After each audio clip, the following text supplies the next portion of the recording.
Jas merah, jangan sekali-kali meninggalkan sejarah. Kalau bicara soal sejarah, bukan semata-mata kita melihat sesuatu yang di belakang. Ibarat kita melihat kaca spion. Kita melihat ke belakang untuk menuju masa depan.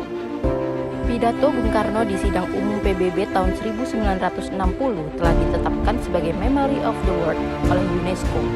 Penetapan tersebut dilakukan dalam sidang pleno oleh Executive Board UNESCO pada 10-24 Mei 2023. Dalam pidato Bung Karno berjudul Membangun Dunia Kembali, Bung Karno mencetuskan manifesto intelektual, politik, dan ideologi bahwa dunia harus dibangun kembali. Pembangunan dunia kembali disebabkan oleh bangkitnya kemerdekaan di negara Asia Afrika sebagai bentuk perlawanan terhadap kolonialisme dan imperialisme. Ajakan Bung Karno untuk membangun dunia kembali didasarkan pada Pancasila.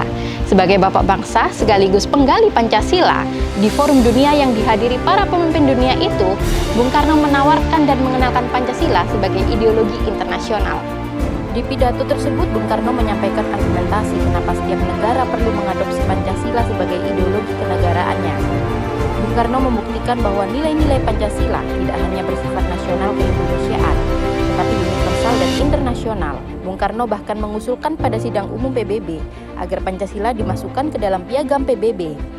Usulan tersebut mendapatkan sambutan meriah dari para pemimpin dunia. Sambutan itu menunjukkan bahwa Pancasila diakui oleh dunia sebagai nilai-nilai yang bersifat universal. Upaya Bung Karno ini menjadi bagian dari diplomasi internasional yang menjadikan Pancasila sebagai ideologi yang membangun perdamaian dunia. Upaya Bung Karno ini menjadi bagian dari diplomasi internasional untuk menjadikan Pancasila sebagai ideologi yang membangun perdamaian dunia. Penetapan UNESCO juga mencerminkan pengakuan dunia terhadap jasa Bung Karno yang harus kita pahami makna dan signifikansinya. Meskipun terdapat polemik dari pihak-pihak yang meragukan dan mengaburkan peran Bung Karno sebagai penggali Pancasila, namun hal tersebut dibantah oleh berbagai tokoh bangsa, salah satunya adalah Bung Hatta. Bung Hatta mengeluarkan surat wasiat kepada Guntur Soekarno Putra bahwa Bung Karno lah penggali Pancasila. Surat itu untuk menjawab adanya upaya memisahkan Bung Karno dari Pancasila. Dalam surat wasiatnya, Bung Hatta menuliskan dengan tegas Pancasila memang berasal dari Bung Karno. Dan melalui keputusan Presiden nomor 24 tahun 2016, pemerintah akhirnya menetapkan tanggal 1 Juni 1945 sebagai hari lahir Pancasila. Karena di tanggal tersebut, Bung Karno pertama kali mencetuskan Pancasila di pidatonya. Pada pidato terakhir sebagai Presiden, yaitu tanggal 17 Agustus 1966, Bung Karno menekankan nilai pentingnya sejarah, membangun jiwa bangsa, dan membangun karakter bangsa. Bung Karno memiliki pandangan bahwa nasionalis sejati adalah nasionalis yang nasionalismenya itu bukan semata-mata suatu kopi atau tiruan dari nasionalisme barat, akan tetapi timbul dari rasa cinta akan manusia dan kemanusiaan. Kepopuleran Bung Karno di tingkat nasional maupun internasional bukan saja dipandang dalam kacamata perjuangannya dalam menentang kolonialisme dan imperialisme dengan penuh patriotik, namun juga pandangan-pandangan yang futuristik tentang nasionalisme dunia yang adil, aman, tertib, dan damai. Nasionalisme yang humanis berperan esensial dalam membangun bangsa dalam konteks global maupun nasional.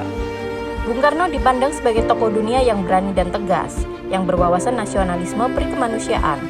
Ini menunjukkan bahwa Bung Karno selain berjuang untuk kepentingan nasional, juga senantiasa berpikir dan berjuang dalam konteks global. Oleh karena itu, sudah sepantasnya kita melabeli Bung Karno sebagai bapak bangsa, berkat jasa-jasa beliau untuk bangsa Indonesia dan bahkan untuk dunia. Apa yang dinamakan Bung Karno tentang merdeka dijawab sendiri oleh Bung Karno di dalam risalah Mencapai Indonesia Merdeka yang pernah ditulisnya pada tahun 1933 dengan menyatakan bahwa kemerdekaan tak lain dan tak bukan ialah sebuah jembatan, satu jembatan emas yang diseberangnya disempurnakan oleh masyarakat Indonesia. Bung Karno adalah penggali Pancasila sebagai karya budaya yang mengubah cara pandang masyarakat Indonesia. Pancasila sebagai dasar negara dipahami Bung Karno bukan hanya sekedar peristiwa politis, namun juga gerakan budaya yang mengubah cara pandang dan cara berpikir bangsa Indonesia.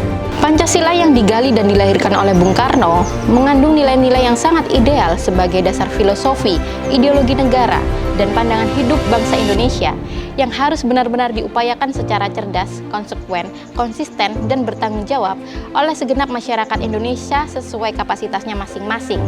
demi terwujudnya bangsa Indonesia yang humanis, nasionalis, demokratis, berkeadilan, dan religius. Penggali Pancasila adalah Bung Karno yang bersama para pendiri bangsa merumuskan Pancasila. Saatnya kita kuatkan Pancasila berdasarkan maksud para perumusnya. Sebab ideologi bangsa ini terbukti berkiprah baik untuk Indonesia maupun dunia.